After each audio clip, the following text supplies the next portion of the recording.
2028 లోపల పీఓకే అనేది ఇండియాలోకి వచ్చే అవకాశాలు చాలా ఎక్కువగా ఉన్నాయి. జై శ్రీరామ్.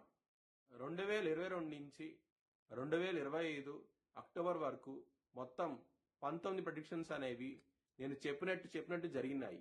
అవన్నీ కింద డిస్క్రిప్షన్ లో ఇవ్వడం జరుగుతోంది. కర్కాటక రాశికి అధిపతి చంద్రుడు కర్కాటక రాశిలో పునర్వసం 4వ పాదం, ఆశ్లేష 4 పాదాలు, పుష్యమి 4 పాదాలు ఉంటాయి. ఈ నక్షత్రం వాళ్ళందరికీను నేను చెప్పే వార ఫలితాలు వర్తిస్తాయి. ఈ వారంలో కర్కాటక రాశి వారికి 12వ స్థానంలో గురు భగవానుడు యోగిస్తున్నారు, 6వ స్థానంలో కుజుడు యోగిస్తున్నాడు, బుధుడు యోగిస్తున్నారు. 3 గ్రహాలు యోగిస్తున్నాయి. మిగతా గ్రహాలు వ్యతిరేకత ఫలితాలు ఉన్నాయి. కాబట్టి మీరు విష్ణు ఆలయానికి వెళ్లి ప్రదక్షిణాలు చేయండి, మంచి ఫలితాలు ఉంటాయి.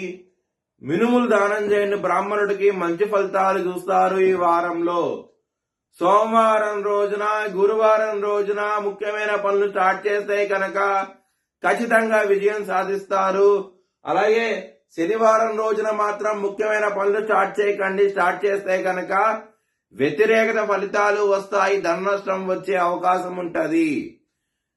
కర్కాటక రాశి వారికి కుటుంబాధిపతి అయిన సూర్యుడు 6వ స్థానంలో ఉండటం మూలంగా కుటుంబ పరంగా ఇబ్బందులుంటాయి. మరియు శని దృష్టి కుటుంబాధిపతి మీద పడుతోంది కాబట్టి కుటుంబ పరంగా సమస్యలు ఉంటాయి. ఈ వారంలో కొంచెం జాగ్రత్త తీసుకోండి. ధన పరంగా మాత్రం ఏదో విధంగా ధనం అనేది వస్తుంది చేతికి, చాలా ఆనందంగా అవుతే ఉంటారు. హెల్త్ పరంగా మాత్రం యాంగ్జైటీ, డిప్రెషన్స్ ఇలాంటి సమస్యలు ఉంటాయి. కాబట్టి మీరు విష్ణు సహస్రం పారాయణం చేస్తే కనుక వీటి నుంచి బయటపడతారు, చాలా సంతోషంగా అవుతే ఉంటారు. శత్రులు అనే వాళ్ళు చాలా అధికంగా ఉన్నారు. దొంగ దెబ్బ తీసే అవకాశం ఉన్నది. కాల భైరవ అష్టకము, నారాయణ కవచం చదువుకుంటే కనుక చాలా చాలా మంచి ఫలితాలు ఉంటాయి. లవర్స్ కి మాత్రం బ్యాడ్ టైం నడుస్తోంది, కొంచెం జాగ్రత్త తీసుకోండి. పంచమాధిపతి అయిన కుజుడు 6వ స్థానంలో ఉంటాము, శని దృష్టి కుజుడు మీద పడటము, యుద్ధ వాతావరణం అవుతే ఉంటది. లవర్స్ కి మాత్రం కొంచెం జాగ్రత్త తీసుకోండి. వారం అనేది బిజినెస్ పరంగా పెట్టుబడి తగ్గించి పెట్టుకోండి. మ్యారేజ్ పరంగా మాత్రం బ్యాడ్ టైం నడుస్తోంది. సప్తమాధిపతి 9వ స్థానంలో ఉన్నారు. కుజు దృష్టి శని మీద పడుతోంది. కుజుడు శని బద్ధ శత్రువులు. దీని మూలంగా మ్యారేజ్ పరంగా మాత్రం ప్రాబ్లమ్స్ ఉంటాయి.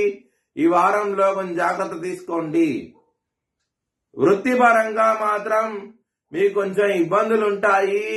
దశమాధిపతి అయిన కుజుడు 6వ స్థానంలో ఉండటము ఇబ్బంది పెడుతుంది. కెరియర్ పరంగా మాత్రం జాబ్ చేంజ్ లాంటివి చేయకండి, ఇబ్బంది పడే అవకాశం ఎక్కువగా ఉన్నది. ఈ వారంలో మీ భవిష్యత్ వివరాల కోసమై HLN జ్యోతిష్యాలను సంప్రదించండి.